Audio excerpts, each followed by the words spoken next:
j'avais dit depuis un petit moment maintenant, en anticipant dès qu'on a su que le tableau était comme celui-là, que si les Français sortaient les Anglais, moi, franchement, je serais très étonné de ça. Après, il ne faut pas non plus voir les Anglais plus beaux qu'ils le sont. Mais ils sont plus beaux que les Irlandais, ils sont plus beaux que... Oui, c'est normal, la compétition, elle augmente, Daniel, aussi. Tu progresses, forcément, les équipes sont plus fortes. J'aimerais avoir des signes d'espoir. Alors, je le vois à travers la capacité qu'un Griezmann à être leader de cette équipe. Il avait démarré doucement 7 €, même si je trouve que dès le deuxième match, il avait mis un but très important. Toi, t'as pas vu de signes d'espoir? Il y en a des signes d'espoir. C'est ce que je suis en train de te dire. Ah, oui. Je veux voir des signes d'espoir dans la performance de Griezmann.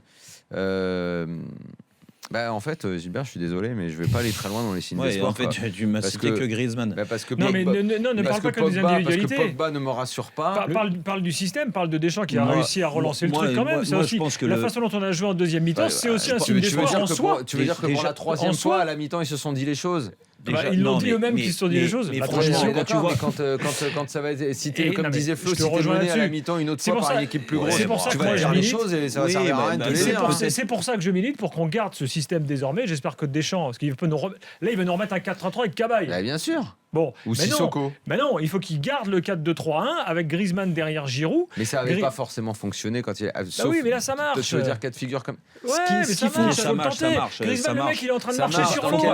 Faut pas oublier non plus la prestation en première mi-temps des Bleus contre l'Albanie avec un système qui ressemblait. Qui était pourri. Voilà, avec des attaquants. Justement, faut pas trop se torturer les signes d'espoir. Moi, les signes d'espoir. Moi, déjà, je parle collectivement. Cette équipe, elle refuse de perdre. Elle refuse de réagir. Oui, alors encore une fois, c'est de la réaction. C'est sûr qu'au bout d'un moment, il vaut mieux agir. Et je pense que Didier Deschamps, le premier, a basé son discours d'avant-match sur ça, sur le fait, les gars, il faut bien rentrer dans le match pour se mettre en confiance, pour être aidé par le public face à une défense qui sera bien regroupée, où ils vont être très agressifs. À l'arrivée, tu prends un but au bout d'une minute 30. Donc, c'est normal aussi que dans les têtes, tu aies un moment... Dis-moi, quand est-ce qu'ils vont savoir choisir leurs crampons, les mecs? Oui, mais il y a tellement d'erreurs. Il y a Rami qui glisse, il y a une faute bête de Paul Pogba. Le mec qui centre, on n'a qu'à lui sortir dessus plus vite. Donc, c'est sûr que l'entame, elle est loin d'être idéale. Mais des motifs d'espoir. De Griezmann. Parlons des mecs qui ont fait des bons matchs. Griezmann, il fait un bon match. Payet, il fait un bon match. Payet, il fait un match moyen. Payet, il fait un bon match. Koscielny, il fait un bon match. Matuidi, il fait une bonne deuxième mi-temps. Bakary Sagna, il fait un bon match. Non, mais attends, quelque chose. Non, mais on peut. Moi, si tu veux, ok, il y a toute une semaine pour voir des signes d'espoir. Le match sera dimanche et tout. On a eu une équipe irlandaise qui, en seconde période, était cramoisie totale. Les Français ont eu les fameux 3 jours de repos supplémentaires. Les Irlandais étaient cramés. Ça a également beaucoup joué. C'est vrai. Moi, je veux bien. Écoute, voyons des motifs d'espoir. Continuons à avancer avec cette équipe. Après tout, moi, si elle veut continuer à me surprendre... On peut se mettre d'accord pour dire qu'on a vu la meilleure mi-temps de l'équipe de France depuis les débuts de la compétition. Et puis, moi, tu me parlais des individualités. Certaines individualités en deuxième mi-temps. Je suis désolé. Moi, j'ai trouvé les 11...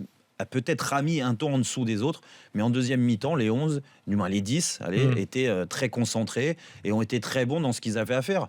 Et alors, c'est vrai que le fait que Didier Deschamps joue avec 4 attaquants sur la largeur, avec Payet côté gauche, avec Coman côté droit, avec Giroud et Griezmann qui tournent autour, avec des milieux de terrain défensifs, mais qui ont été aussi très actifs, que ce soit Paul Pogba, un peu côté droit, et Matuidi, qui a été très très bon un peu côté gauche.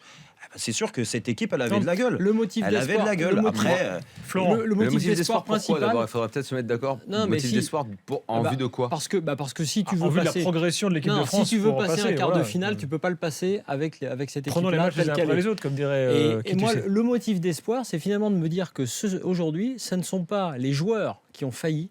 C'est le sélectionneur dans son système qui a fait mal jouer les joueurs. Et donc, si Deschamps avait fait le bon choix dès le départ, je pense que cette équipe-là, elle aurait joué comme en deuxième période. C'était quoi le bon choix pour toi? Surtout de ne pas faire ce changement déjà inutile de mettre Matuidi côté droit. Avant même de voir si tu pouvais mettre Griezmann dans l'axe. Avec Flo, je suis d'accord avec lui parce que on l'avait dit qu'un gaucher comme Matuidi en plus, je suis bien placé pour savoir, qui a jamais joué là et qui se retrouve tout le temps sur son pied droit pour aller percuter comme il l'a fait en deuxième mi-temps. C'est un gros problème. Il y avait un espace énorme côté droit, là, ils n'arrivaient pas à se trouver, manque de repères. Là, pour de bon, c'est une grosse connerie de Didier Deschamps.